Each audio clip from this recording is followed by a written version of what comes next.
Hola, en esta oportunidad en Libros para Atorrantes vamos a hablar de un autor que ya ha pasado un poco su auge o de moda en los colegios, no se lo enseña con tanta asiduidad como se lo hacía en un momento, Joaquín B. González, y el libro en cuestión es Mis montañas.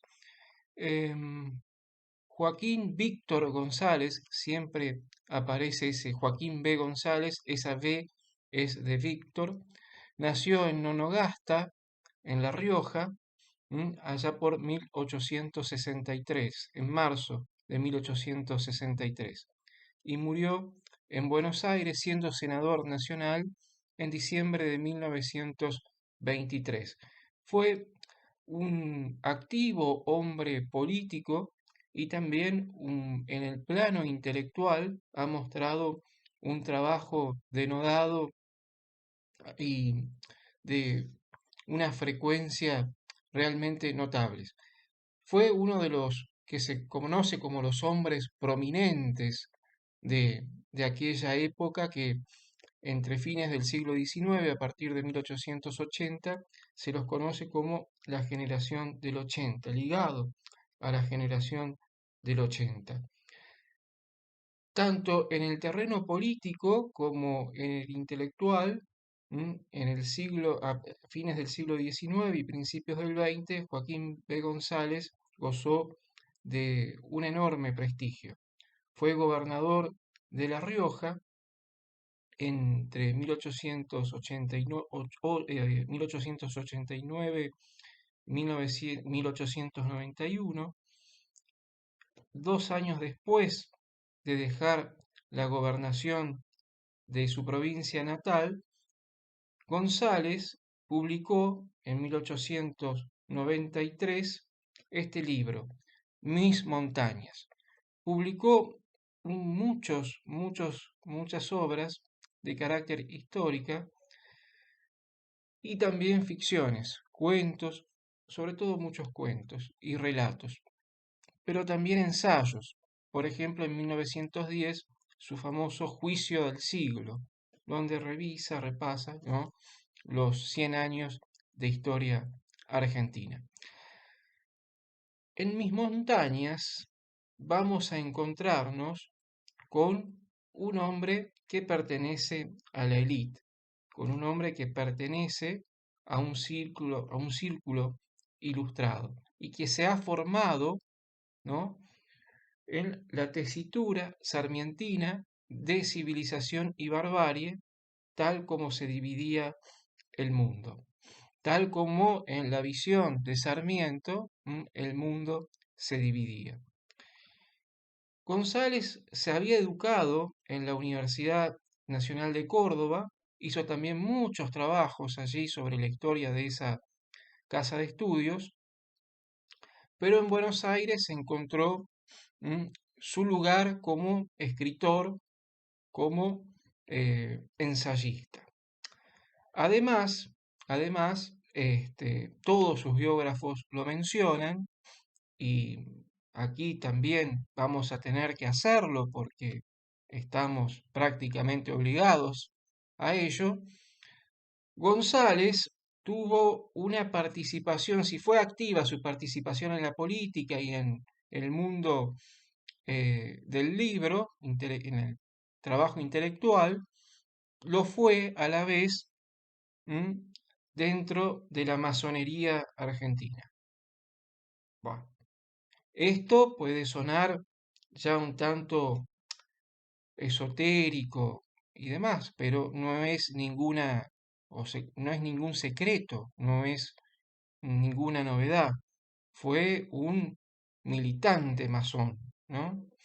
Creía realmente en todas esas cosas. Y digo cosas porque las considero cosas. Va. Eso es aparte, ¿no? Justamente la biblioteca de la masonería argentina se llama Joaquín B. González por él. Esta relación entre política liberal, y masonería, o círculos secretos, esotéricos, oscuros, habría que que ahondar un poquito más en ello y quizás en la Argentina se entenderían mejor las cosas que pasan, ¿eh? Porque los hombres de poder están ligados o cercanos, ¿m?, a este tipo de cuestiones, ¿eh? Puntos suspensivos. Cada uno puede hacer la conjetura que quiera. Vamos al libro en cuestión. Mis montañas, como les dije, apareció en 1893. No se puede decir que sea una autobiografía. No se puede decir tal cosa porque mm, tiene algunos aspectos autobiográficos, pero no es la vida pública de González. Además, todavía le faltaban muchas cosas importantes por hacer. Hay algo muy importante en su vida, que fue cuando el general Roca, en su segundo gobierno, de 1898 a 1904, mm, lo nombró ministro del Interior. Lo nombró ministro del Interior.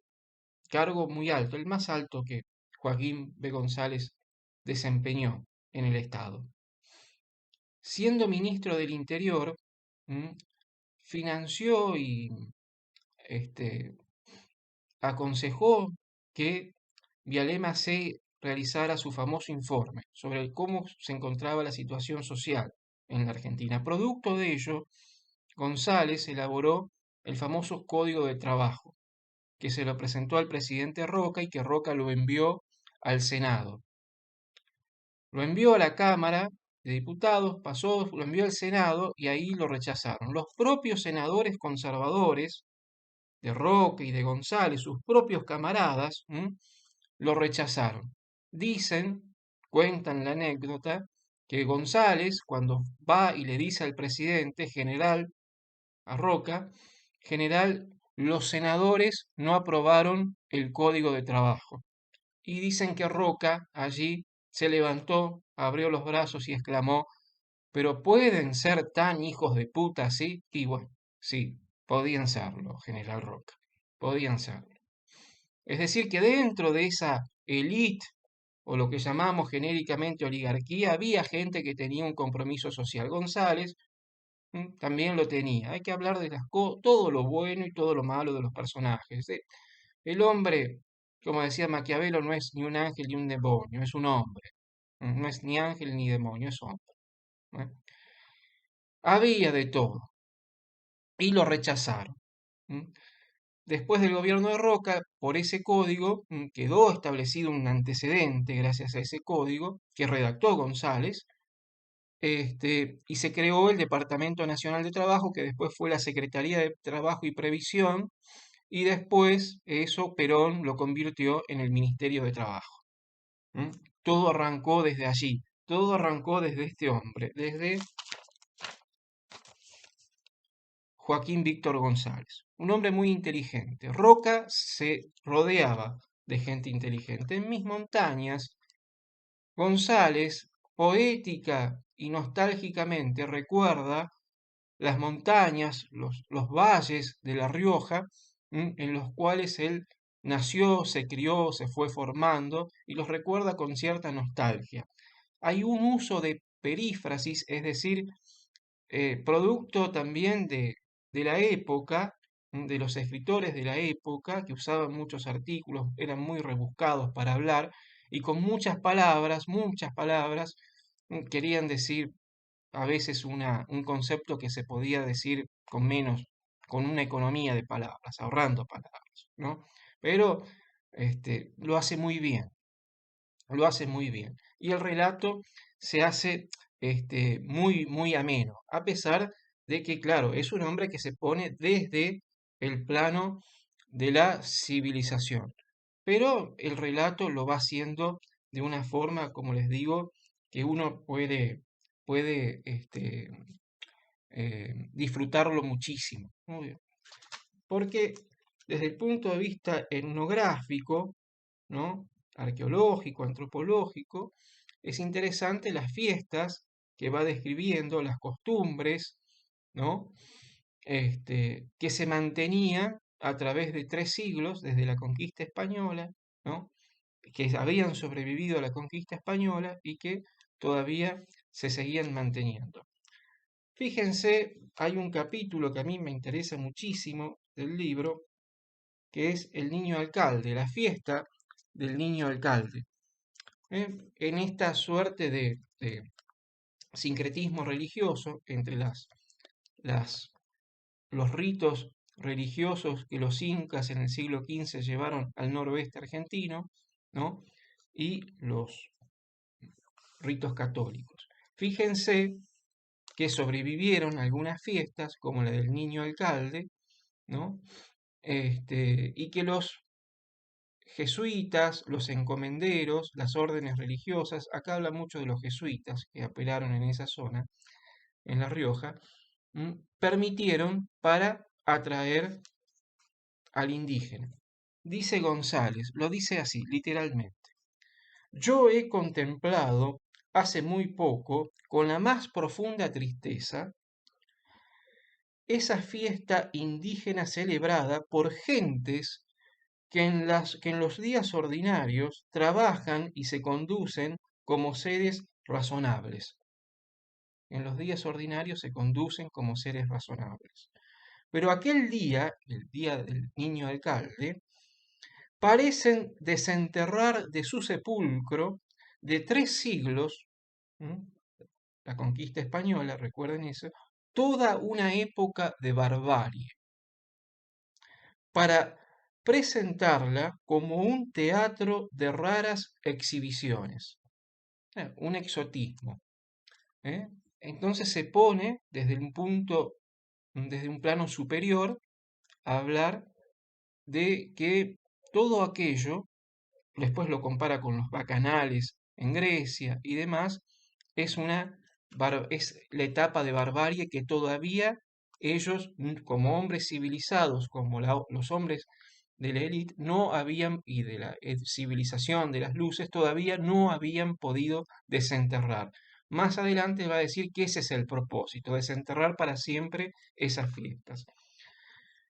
Fíjense que aquí llama, ¿no?, una mezcla que puede persistente de la línea divisoria, el pensamiento civilizador que presidió a su invención y el sentido del simbolismo encerrado en cada uno de esos detalles. Y les llama, ¿no?, una mezcla informe de ritos idolátricos y católicos, ¿no? Todo lo idolátrico, todo lo popular, todo lo que venía desde siglos anteriores a la civilización, se mezcla con lo católico, ¿no? Y crea ese mundo irracional que un hombre de élite y que un hombre ligado a la masonería no puede entender y que se propone exhibir en la forma en el libro, darlo a conocer y que su propósito, lo dice sin miramientos, como Sarmiento en su momento, pero de forma más diplomática, hay que educar a todas estas personas, gentes, les dice, para que no vuelvan a repetir más eso que considera una exhibición grotesca, ¿no? Digna, que no puede ser digna de un país civilizado. Bien, el libro, en fin, encierra esta concepción cultural, política, ideológica, pero es un placer leerlo. Es un placer leerlo porque escribe muy bien. Y eso es notable. Y lo digo porque el libro me pasó por una abuela mía, mi abuela paterna, riojana, que quería muchísimo, ¿no? Y que me decía más o menos, era docente y me decía siempre más o menos esto que yo les estoy comunicando a ustedes. Bueno, chao, hasta luego.